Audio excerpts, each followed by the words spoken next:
ایک اور بات سمجھ لو. ایک تو کہا بدتمیزی کر رہے ہو, دوسرا کہا ناشکری کر رہے ہو. تو بدتمیزی کا حوالہ دیا جائے گا, ناشکری کا حوالہ دیا جائے گا.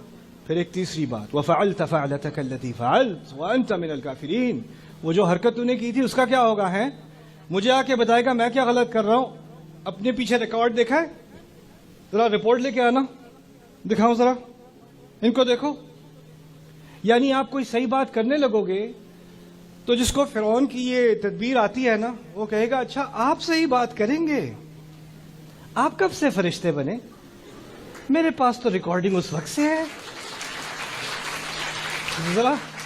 ذرا نکال کے کروم کاسٹ پہ لگاتے ہیں, ساری فیملی کو دکھاتے ہیں آپ کیا کر رہے تھے 3 سال پہلے, یہ دیکھ لیں.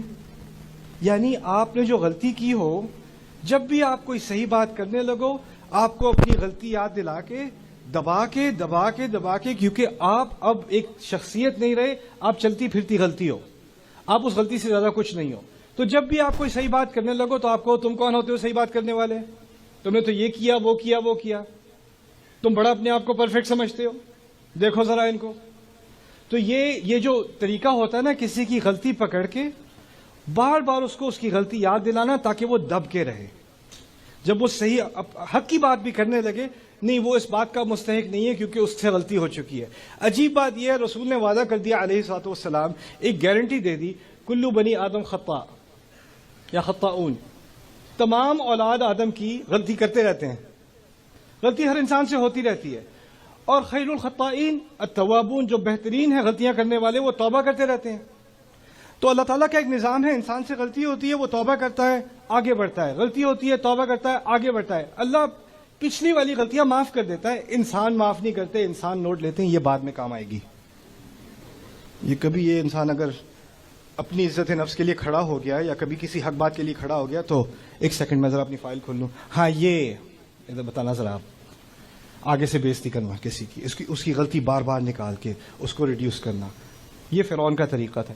اللہ تعالیٰ سے انہوں نے دعا کی تھی, وَيَضِيقُ صَدْرِي, شکایت کی تھی بلکہ اپنے خوف کا اظہار کیا تھا, وَيَضِيقُ صَدْرِي وَلَا يَنطَلِقُ لِسَانِي, میرا سینہ تنگ ہو جاتا ہے, میری زبان نہیں چلتی. اللہ نے آگے سے کہہ دیا تھا کلا, کچھ نہیں ہوگا, تمہارا سینہ تنگ نہیں ہوگا, تمہاری زبان چلے گی. اب وہ زبان چل رہی ہے اور وہ جذبات میں آئے بغیر چل رہی ہے. میرے نوجوان بہن بھائی اور بڑے بھی کیا سیکھ رہے ہیں ابھی, کہ آپ کی زندگی میں کچھ ایسے لوگ ہوتے ہیں, فرعون نہیں ہوتے, ان کی طرف اشارہ بھی کرنے کی ضرورت نہیں ہے, لیکن وہ آپ کو جذباتی بنا دیتے ہیں. اور جب وہ آپ جذباتی بناتے ہیں تو آپ جذباتی ہو جاتے ہو, اور یہی آپ کی غلطی ہے کہ آپ جذباتی ہو جاتے ہو. جو بات کرنی ہوتی ہے اس پہ رہا کرو, اپنے آپ کو ٹھنڈا رکھو, غصہ کرنے کی ضرورت نہیں, رونے کی ضرورت نہیں, نروس ہونے کی ضرورت نہیں, خاموش ہونے کی ضرورت نہیں, کانفیڈنس رہنا ہے, ٹھنڈا رہنا ہے, اپنے آپ کو پکا کرنا ہے. موسیٰ علیہ السلام کی آیات سے تھوڑی ہمت لینی ہے کہ کیا کرنا چاہیے اس سچویشن میں. اچھا, اصل چیز اب یہ سمجھ لیں آگے بڑھنے سے پہلے, وہ یہ ہے کہ ایک طرف بات ہو رہی ہے عقلی, موسیٰ بات کر رہے ہیں عقلی, فرعون نے بات کرنی ہے جذباتی. دو مختلف میدان ہیں, ایک عقل کا میدان ہے اور ایک کون سا میدان ہے؟ جذبات کا. جو حق کے ساتھ ہوتا ہے نا اس کو جذبات کے استعمال کرنے کی ضرورت نہیں پڑتی, کیونکہ اس کے ساتھ حق ہے, وہ عقلی بات کرتا ہے. جس کے پاس حق نہیں ہوتا نا اس کو جذبات کا استعمال کرنے کی ضرورت پڑتی ہے, اور وہ چاہتا ہے کہ آپ عقل کا میدان چھوڑ کے, کیونکہ اس میدان میں وہ کھیلے گا تو میچ ہار جائے گا, تو وہ کوشش کرتا ہے کھینچ کے آپ کو عقل کے میدان سے لا کے کہاں لے آئے؟ جذبات کے میدان میں. ایک دفعہ اس میدان میں آپ آ گئے, میچ ختم. تو آپ نے عقل کی بات پہ رہنا ہے, اس نے جذبات کی بات پہ رہنا ہے, لیکن وہ اتنے ماہر ہوتے ہیں کہ وہ 2 منٹ میں آپ کو جذبات کے میدان میں لے آتے ہیں اور پھر بات ختم ہو جاتی ہے. یہی فرعون کی ٹیکٹک ہے.